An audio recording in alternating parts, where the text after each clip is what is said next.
ఆంధ్రప్రదేశ్, తెలంగాణ 2 తెలుగు రాష్ట్రాల్లో కూడా ఒక కామన్ ప్రాబ్లం కనిపిస్తోందా రాజకీయంగా? మాజీ సీఎంలు రాజీ పడ్డానికి సిద్ధపడట్లేదా? ఇక్కడ జగన్మోహన్ రెడ్డి కానివ్వండి, అక్కడ కేసీఆర్ కానివ్వండి. ఇద్దరు కూడా సభకు దూరం, అసెంబ్లీలో కనిపించట్లేదు. కేసీఆర్ అయితే ఒకరోజు అది కూడా ఒక హాఫ్ డే వచ్చి వెళ్ళిపోవడం, వెళ్ళే ముందు బయట ఒక ప్రెస్ మీట్ పెట్టేసి వెళ్ళిపోవడం. తర్వాత అక్కడ సభలో కనిపించలేదు.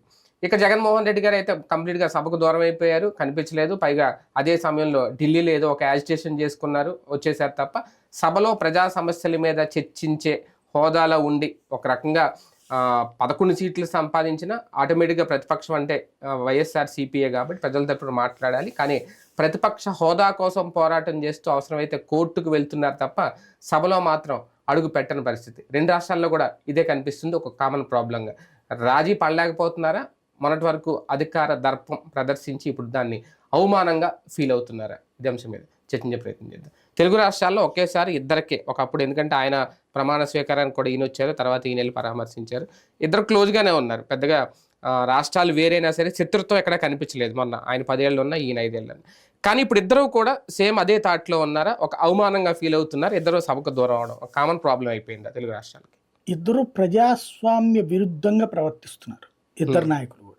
ప్రజాస్వామ్యం అంటే ప్రజల భాగస్వామ్యం అంతే. అవును. ప్రజలు వేసిన ఓట్లకు అనుగుణంగా నిన్ను పనిచేయమన్నారు, కానీ ఇంటికి వెళ్ళి పడుకోమని చెప్పలా.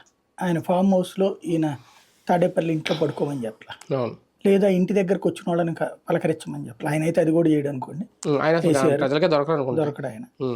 యాటిట్యూడ్ ప్రాబ్లమ్స్ ఇవి, ఈగో ప్రాబ్లమ్స్. మేము దైవాంశ సంభూతలం అని భావించేటటువంటి. నాకు అర్థం కాలేదు, కేసీఆర్ ఇట్లాగా అవుతాడని నేను అనుకోవాలి. ఎందుకంటే నేను చూసిన కేసీఆర్ వేరు. ఆయన కేసీఆర్ రవాణా మంత్రిగా ఉన్నప్పుడు నేను ప్రత్యక్షంగా చూసాను. నేను అప్పుడు సిటీ కేబుల్ ఉన్నప్పుడు తెలుగుదేశం పార్టీ తరఫున ఆయన రవాణా మంత్రి. ఎంత సీరియస్గా సిన్సియర్గా ఆలోచించేవాడంటే అధికారులతో సమీక్షలు. నాకు విజయవాడలో ఆయన, నేను సిటీ కేబుల్లో ఉన్నాను, 3 సార్లు మీటింగ్స్ నా కళ్ళెదురుగుండానే పెట్టినప్పుడు నేను ఒక సమస్యను ఆయన నోటీస్కి తీసుకొస్తే 3వసారికి పరిష్కరించాడు నా ఎదురుగుండా. ఫర్ ఎగ్జాంపుల్ అప్పుడు ఏంటంటే ఎక్రిడేషన్స్ కేబుల్ నెట్వర్క్లకి వీళ్ళకి ఉండేది కాదు, ఎలక్ట్రానిక్ మీడియాకు ఉండేది కాదు, కేవలం పేపర్లకే ఉండేది. అప్పుడు ఎలక్ట్రానిక్ మీడియాకి కావాలని చెప్పి నేను మొట్టమొదటిసారి ఆయన అడిగా. రవాణా మంత్రి ఆయన, తమ్మినేని సీతారాం సమాచార శాఖ మంత్రి.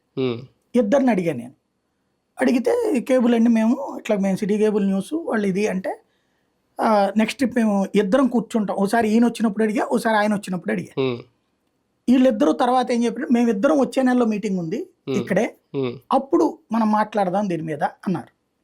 సరే అని వచ్చినప్పుడు మళ్ళీ 3 నెలల తర్వాత ఇట్లా మొత్తం ఒక 5-6 నెలలు అయింది అనుకోండి. 5 నెలలోనూ 6 నెలలోనూ ఇద్దరు కూర్చున్నప్పుడు అడిగినప్పుడు వెంటనే ఆయన ఎంత అంటే, నేను అనేది సిటీ కేబుల్ రిపోర్టర్ ఏదో ఊరు, మన సిటీ కేబుల్ అంటే ఒక ఊరికి కాబట్టి ఏముందిలే అని అనుకోవాలి.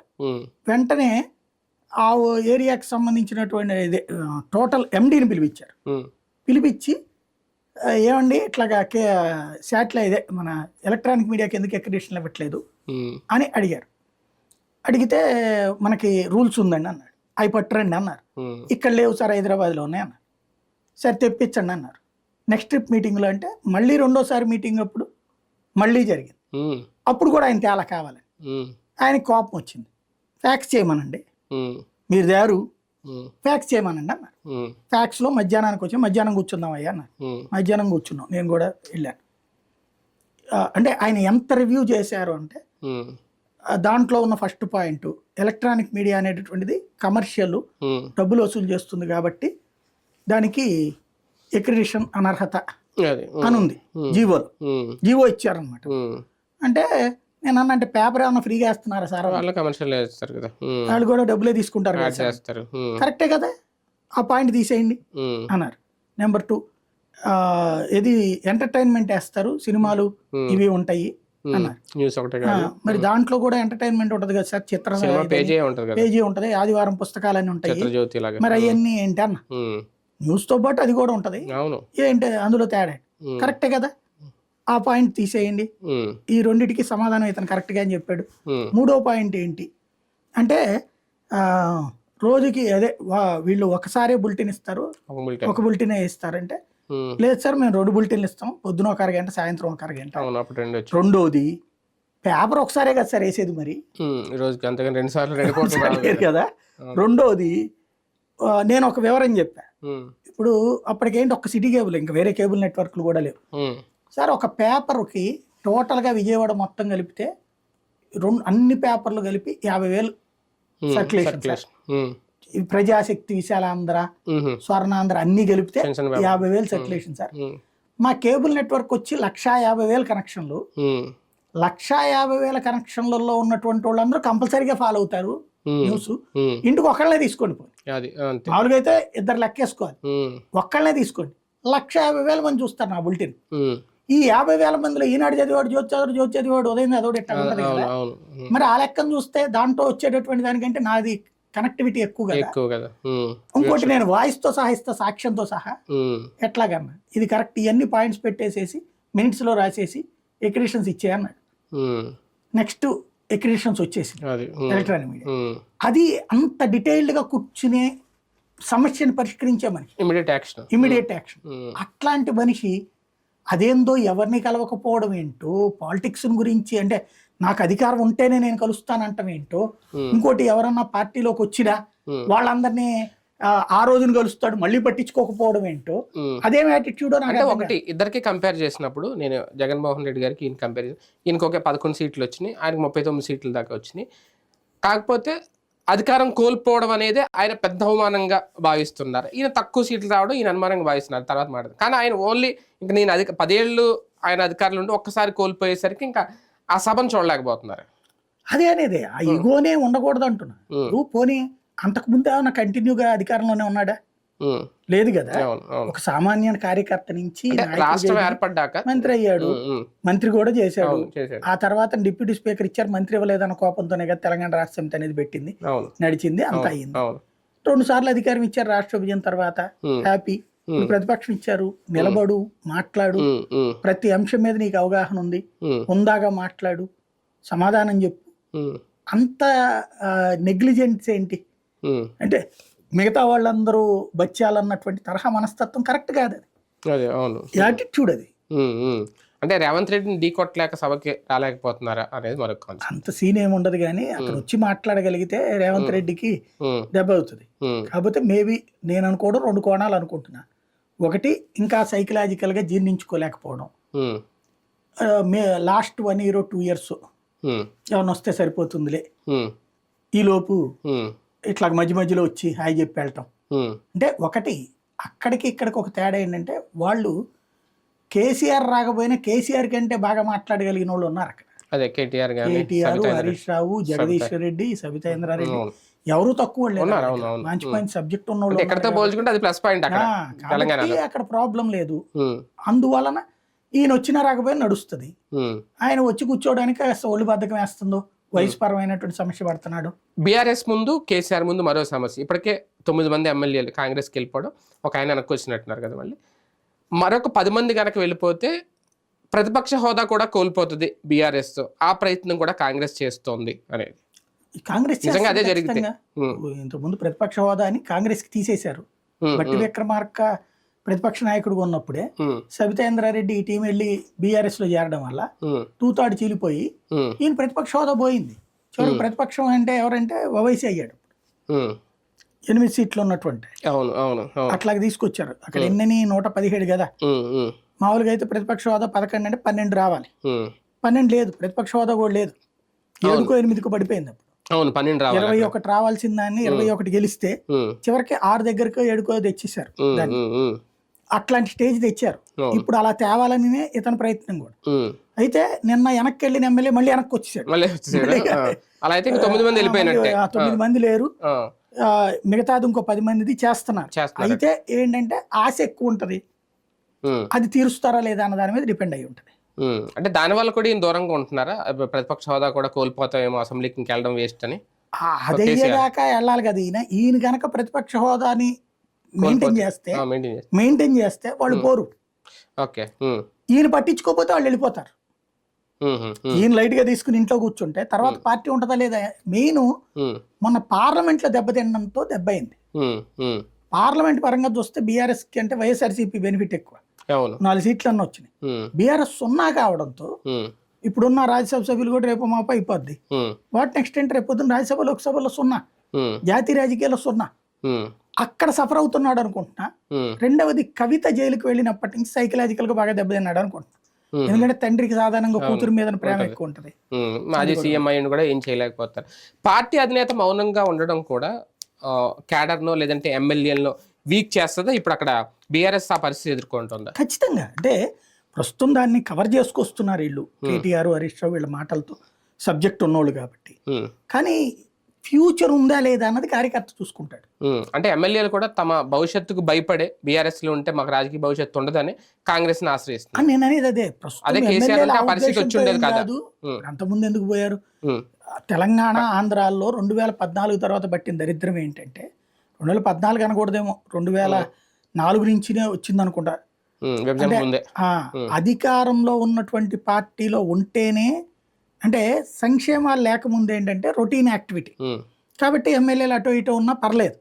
సంక్షేమ పథకాలు ప్రారంభం అయిపోయాక 2014-14లో కూడా లేదు, ఇంత దారుణంగా లేదు. అంటే ఎవరు అధికారంలో ఉన్నా, ఎవడు ప్రతిపక్ష నాయకుడు ఉన్నా అప్పుడు ఆరోగ్యశ్రీ ఫీజు రియంబర్స్మెంట్లే కదా. 14 తర్వాత ఏమైందంటే వ్యక్తిగత ప్రయోజనాలు పెరిగినాయి, డైరెక్ట్ పెన్షన్లు అయ్యి అంతకుముందు కూడా ఉన్న పార్టీలకు అతీతంగానే ఇచ్చారు. 14కి ముందు బెనిఫిషియరీ లెక్క అందరికీ ఇవ్వలేదు కదా, 30%, 40% ఇచ్చేవాళ్ళు. 14 తర్వాత 2 రాష్ట్రాల్లో కూడా పెన్షన్ల సంఖ్య పెరిగింది.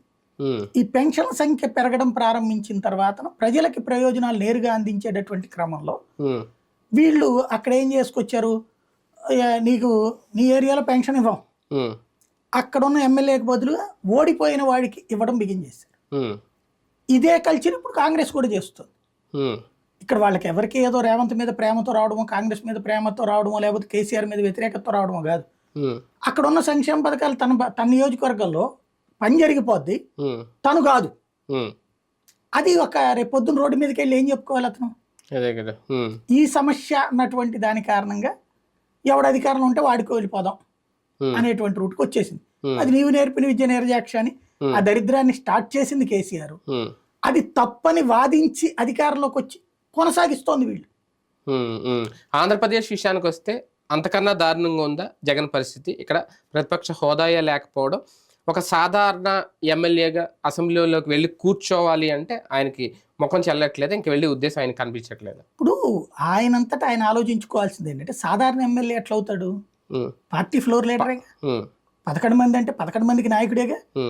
సాధారణ ఎమ్మెల్యే అంటే ఒక్కడే గెలిస్తే సాధారణ ఎమ్మెల్యే అవుతాడు. పార్టీకి 11 మందిని ఇచ్చారు కదా, మరి అప్పుడు సాధారణ ఎమ్మెల్యే ఎట్లా అవుతాడు? ప్రతిపక్ష హోదా రాలేదు, అంతేగాని వాళ్ళ పార్టీకి ఫ్లోర్ లీడరే కదా. ఇప్పుడు విష్ణుకుమార్ రాజు ఉన్నాడండి, ఎన్ని వచ్చినాయి? 8 బీజేపీ, మరి ఫ్లోర్ లీడరే కదా అతను. డిప్యూటీ ఫ్లోర్ లీడర్ ఒకళ్ళు ఇట్లా పెడుతున్నారు కదా వాళ్ళకి. ఇప్పుడు ఈయన కూడా అట్లాగే ఉండాలి కదా, ఈయన ఫ్లోర్ లీడర్ గా ఉండటం. ఇంకొకళ్ళని ఇప్పుడు నేను అనుకోవడం ఏంటంటే, ఈ కోర్టులో వేసేసింది తేలిపోయాక ఇక అప్పుడు వీళ్ళకి దీంట్లో శాసనసభాపక్ష మీటింగ్ పెట్టుకుని అప్పుడు వైఎస్ఆర్ఎల్పీ లీడర్ కింద తను డిప్యూటీను ఒక విప్పు ఇట్లాంటి పెట్టేసేసి అప్పుడు ఇస్తాడేమో, అప్పటిదాకా ఇలా చేస్తాడేమో అనుకుంటున్నా. అంటే అలా చేసిన క్యాబినెట్ ర్యాంక్ అయితే రాదు కదా, ఇచ్చి చేసేదేం లేదు కదా. ఇంకా ఇప్పుడు క్యాబినెట్ ర్యాంక్ అనేది వీళ్ళు ఎందుకు అడుగుతారు అంటే, బేసిక్ గా సెక్యూరిటీ ఇష్యూస్ కి ప్లస్ గవర్నమెంట్ స్టాఫ్ అది ఉంటారు. అంటే సభలో కూడా తేడా ఉండదా క్యాబినెట్ ర్యాంక్? సభలో కూర్చోవడం అది సిట్టింగ్ లో ఎమ్మెల్యేలతో పాటు వెనక్కి కూర్చోవలసిందేనా, లేదంటే ఈయనకి ఏమన్నా ఉంటదా? అపోజిషన్ లీడర్ హోదాలో అయితే గనక పక్కన ఇట్లా కూర్చోవాలి. అవును. ఇది వెనక్కి కూర్చోబెట్టడం అంటే అదేమి రూల్ ఏం లేదు, వెనకే కూర్చోబెట్టాలి, ముందే కూర్చోబెట్టాలి. అవమానించాలనుకుంటే వీళ్ళు చెయ్యొచ్చు. అధికార పక్షం తర్వాత ప్రతిపక్షం అనేటటువంటిది అవతల పక్కన కూర్చోబెట్టడం బాధ్యత, అంతే తప్పించి. అయితే టైమింగ్ ఇవ్వటం ఇదివరకు హక్కుగా ఉండేది. ఏది 10 మంది మాట్లాడారనుకోండి ఒక అంశం మీదన, బిల్లు మీదన, 6 అధికార పక్షం, 4 ప్రతిపక్షం ఇవ్వాలి, అదో ప్రొసీజర్. ఆ లెక్కన వచ్చేది. ఇప్పుడు అట్ట రాదు. టోటల్ గా ఇప్పుడు 4 పక్షాలని లెక్కేసుకుని అధికార పక్షానికి ఇప్పుడు 10 మందిలో 8 వాళ్ళు తీసుకుని 2 వీళ్ళకి ఇస్తారు. సద్వినియోగం చేసుకోవాలి ఆ 2 వీళ్ళు. ఆ 2లో ఒకటి జగన్ తీసుకుని ఇంకోటి ఎమ్మెల్యేతో మాట్లాడించడం, ఇట్లా చెయ్యాలి. ఇంకోటి అధికార పక్షం ఆరోపణలు చేస్తున్నప్పుడు తను లెగిసి సమాధానం చెప్పాలి, అవును. అప్పుడు కదా వాల్యూ వచ్చేది. ఇంకోటి ఆ ఎమ్మెల్యేల బలం ఎప్పుడు తెలుస్తుంది జనానికి, వైసీపీ స్ట్రాంగ్ రాని వాళ్ళు మాట్లాడాలి సభలో, వాళ్ళ చేత మాట్లాడించాలి. స్ట్రాంగ్ గా మాట్లాడే ఎమ్మెల్యేలు ఉన్నారు అందులో. ఈ గొడవ మూలంగా వాళ్ళు దేనికి పనికి రాకుండా పోతున్నారు. ఇట్లా జరిగింది కొన్ని రోజులు పోతే వాళ్ళు వెళ్ళి చేరిపోతారు. అంతేనా?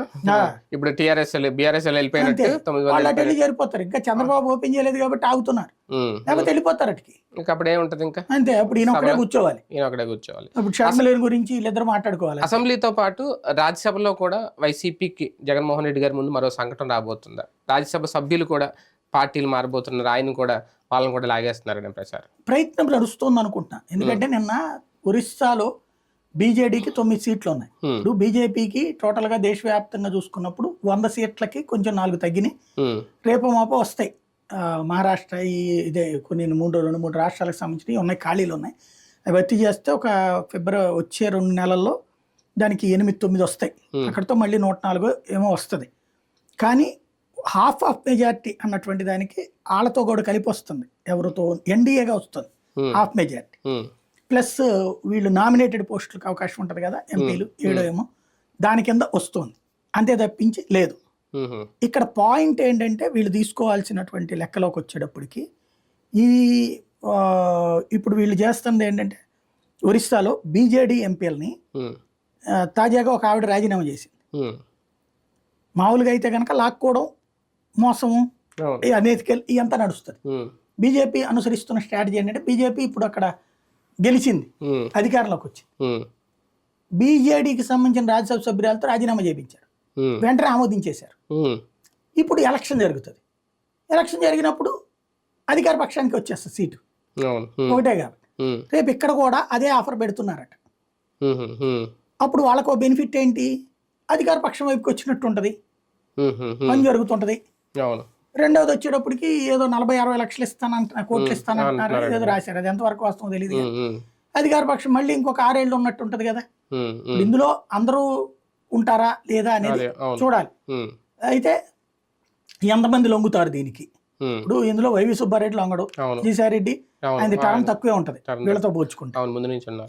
కాబట్టి వీళ్ళతో పోల్చుకుంటే కొంచెం ముందే అయిపోతుంది. ఆయన మారడు నాకు తెలిసి. అట్లాగే ఇది పిల్లి సుభాష్ చంద్రబోస్ మారడు, తర్వాత మోపిదేవి వెంకటరమణ మారడు, బీసీ కృష్ణయ్య ఒకటి దగ్గర బేద మస్తాన్ రావు. ఎందుకంటే ఒకప్పుడు తెలుగుదేశం వాళ్ళు ఏం చేస్తారు ఇది చూడాలి. వాళ్ళు మారితే గనక తగ్గుతుంది, బలం తగ్గుతుంది. రైట్ చూద్దాం. మొత్తానికి 2 రాష్ట్రాల్లో కూడా ఇదే కామన్ ప్రాబ్లం. ఆయనకి ప్రతిపక్ష హోదా ఉన్నా సరే అసెంబ్లీకి వెళ్ళట్లేదు, ఈయన ప్రతిపక్షాలు హోదా లేదు కాబట్టి హోదా కోసం పోరాడుతూ ఈయన అసెంబ్లీకి వెళ్ళట్లేదు. మరి ప్రజలు దీన్ని ప్రజాస్వామ్యంలో దీన్ని యాక్సెప్ట్ చేస్తారా? రేపొద్దున మళ్ళీ మాకు మళ్ళీ సీఎం పదవి కావాలి అని ప్రజల దగ్గరికి వెళ్తే ఎలా అడగగలుగుతారు?